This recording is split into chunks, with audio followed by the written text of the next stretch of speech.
அண்மைச் செய்தி. தவிக எம்எல்ஏக்களிடம் பேரம் பேசியதாக வழக்கு பதியப்பட்டுள்ள நிலையில் இந்த வழக்கில் மேலும் இருவர் கைது செய்யப்பட்டிருக்கிறார்கள்.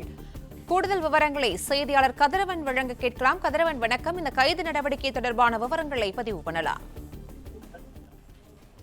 தமிழக வெற்றிக் கழகத்தின் சட்டமன்ற உறுப்பினர்களிடம் பேரம் பேசியதாக திருவல்லிக்கேணி காவல்துறையினரால் வழக்கு பதிவு செய்யப்பட்டு ஏற்கனவே 12 நபர்கள் கைது செய்யப்பட்டார்கள்.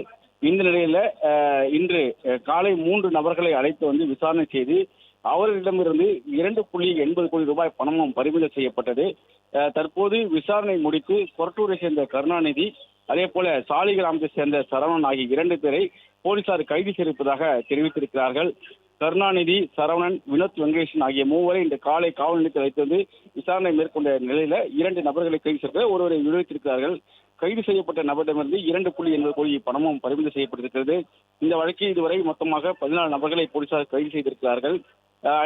ஐபிடிஎஸ் என்ற நிறுவனத்தை நடத்தி வரும் யூடியூபருமான திருநாகர் என்ற நபர் ஊத்தங்கரை எம்எல்ஏ வரக்கூடிய இளையராஜாவை தொடர்பு கொண்டு சட்டப்பேரவையில சபாநாயகருக்கு எதிராக தீர்மானம் கொண்டு வரும்போது ஆதரவாக வாக்களிக்க வேண்டும் என்றும் 35 கோடி வரை பேரம் பேசியதாகவும் அதன் தொடர்ச்சியாக அவர் கைது செய்யப்பட்டார். அதன் பின்பாக நரேஷ், தியாகராஜன், கார்த்திக், ரமேஷ், செல்வன், சீனிவாசன், ராஜேஷ், கிருஷ்ணா, நாமக்கலை சேர்ந்த மருத்துவர் ராஜசேகர், பெங்களூரை சேர்ந்த பைனான்ஸ் இருக்கக்கூடிய சேதுராஜன், அதே போல உசிலம்பட்டி எம்எல்ஏக்கிடம் பேரம் பேசியதாக கணேசன் என்ற நபர்கள் கைது செய்யப்பட்டிருந்த நிலையில தற்போது கருணாநிதி மற்றும் சரவணன் ஆகிய இருவரும் கைது செய்யப்பட்டிருக்கிறார்கள்.